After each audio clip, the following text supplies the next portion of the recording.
Good morning students. In previous video we have studied how the government form. In this video we will study how the government function.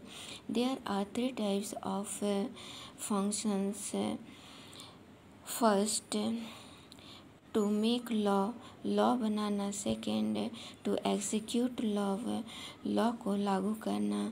Third, to ensure the justice for all the people.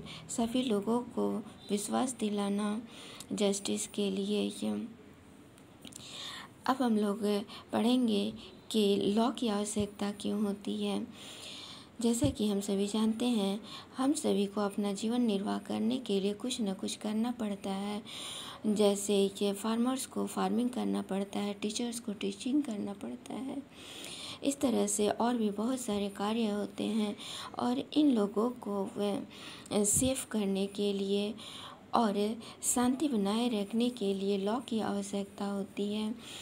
इस चीज़ को समझने के लिए हम लोग transport system के example से समझेंगे कि हम लोग को जब एक स्थान से दूसरे स्थान जाना होता है तो हम लोग को बसेस, ट्रेन्स, टैक्सी की आवश्यकता होती है और इसे रेगुलर सेवा देने के लिए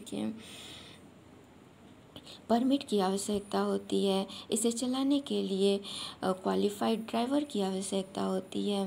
व्हीकल्स खरीदने और बेचने के लिए रूल्स की आवश्यकता होती है.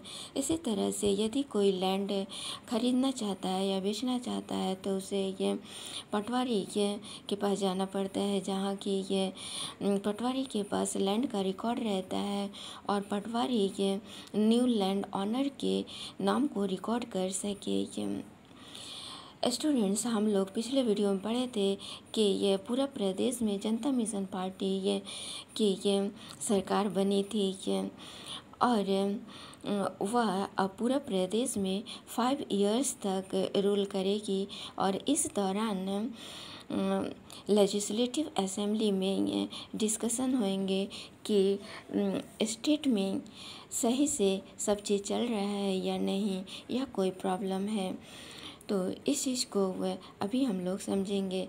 सबसे पहले यहाँ पे ये जो दिखाया जा रहा है ये लेजिस्लेटिव असेंबली है और ये जो बैठे हुए हैं ये लोग को मेंबर ऑफ लेजिस्लेटिव असेंबली कहा जाता है, यानी कि एमएलए कहा जाता है.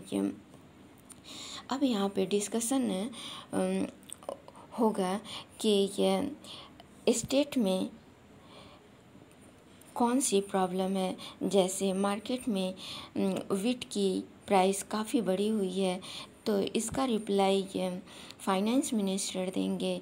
इसी तरह से सिटी से रिलेटेड क्वेश्चन का रिप्लाई अर्बन डेवलपमेंट मिनिस्टर देंगे. यदि मिनिस्टर के द्वारा दिए गए रिप्लाई से सेटिस्फैक्ट्री ना हो तो उनका आलोचना किया जाता है, क्रिटिसाइज किया जाता है. अब हम लोग समझेंगे कि लॉ कैसे बनते हैं. पे for minimum wages. Law for paying minimum wages. पूरा प्रदेश के गवर्नमेंट काफ़ी चिंतित है कि पूरा प्रदेश के लेबरर का वेजेज सफिशिएंट नहीं है जिससे कि वे अपने डेली नीड्स को फुलफ़िल कर सकें. इसीलिए कैबिनेट ने यह निर्णय लिया कि एक लॉ पास किया जाए जिससे कि इनके वेजेस बढ़ाया जा सके. इसीलिए लेबर मिनिस्टर एक प्रपोजल लाते हैं जिसको कि बिल कहा जाता है और लेजिस्लेटिव असेंबली में सभी एमएलएज को डिस्ट्रीब्यूट कर दिया जाता है.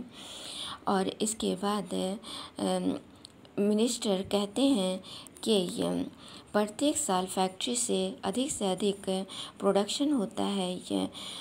फार्मर्स भी अच्छे हार्वेस्टिंग करते हैं लेकिन लेबर्स का वेजेस नहीं बढ़ाया जा रहा है, जिसकी वजह से लेबर यूनियन काफ़ी इसके डिमांड कर रहे हैं और कुछ लेबर यूनियन इसका स्ट्राइक भी कर रहे हैं, जिससे कि प्रोडक्शन पर इफ़ेक्ट पड़ रहा है. इसीलिए और इनका कहना सही भी है, वास्तविक भी है। इसीलिए मैं इनके कल्याण के लिए ये एक बिल लाया हूँ, जिसमें इनके ये पेमेंट को 70 से 100 रुपीज़ पर डे बढ़ाया जाए और कंस्ट्रक्शन लेबरर के ये 50 रुपीज़ से ये 70 रुपीज़ किया जाए ये।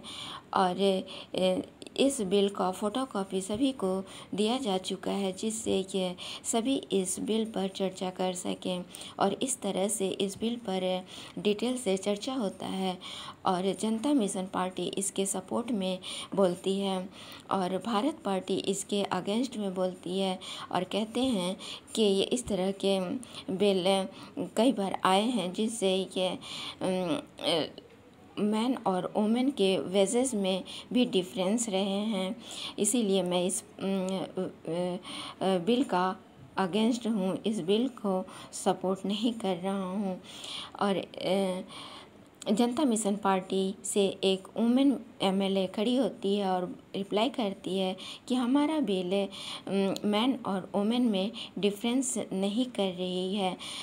सेम वर्क के लिए मैन और वुमेन को सेम वेजेस दिए जाएंगे। और इस तरह से बिल पर काफ़ी डिस्कशन होने के बाद लास्ट में लेजिस्लेटिव असेंबली के चेयरमैन हैं, इन्होंने रिप्लाई किया और कहा कि इस बिल पर काफ़ी डिस्कशन हो चुका है और अब वोटिंग होगी और इस तरह से वोट किया जाता है और जनता मिशन पार्टी के 38 एमएलए सपोर्ट में वोट करते हैं और 2 अपोजिट पार्टी के एमएलएज सपोर्ट में वोट करते हैं और इस तरह से सपोर्ट में 40 वोट्स मिलते हैं और अपोजिट में 29 वोट्स मिलते हैं।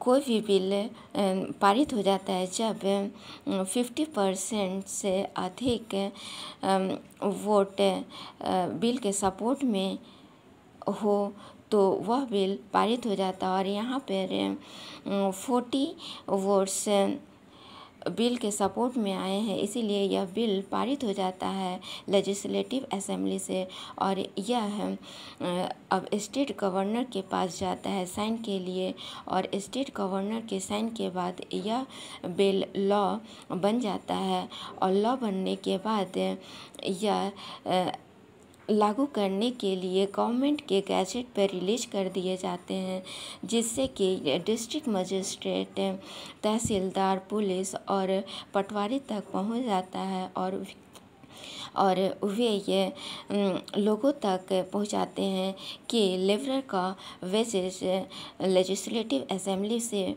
बढ़ा दिया गया है और यह बात को सुनकर सभी लेबरर काफ़ी खुश होते हैं। To ensure justice for all the people, इस चीज़ को हम लोग एक एग्जांपल से समझेंगे। एक कॉन्ट्रैक्टर है जो अपने लेबरर को बढ़ा हुआ वेजेस नहीं देता है, बढ़ा हुआ पेमेंट नहीं देता है और जब लेबरर को ये कम पेमेंट मिलता है यानी 70 रुपीज़ को 40 रुपीज़ कॉन्ट्रैक्टर देते हैं लेबरर को, तो यहाँ पे ये लोग आश्चर्य करते हैं और कहते हैं कि ये क्या है और वे ये लोकल ऑफिसर्स और कलेक्टर को कंप्लेन करते हैं और कलेक्टर ग्राम पंचायत के चीफ एग्जीक्यूटिव को वह इन्वेस्टिगेट करने को कहता है और इन्वेस्टिगेट करने के बाद पता चलता है कि यह बात सही है और कॉन्ट्रैक्टर को डांट फटकार लगाई जाती है और उसे ये बढ़ा हुआ पेमेंट देने को कहा जाता है।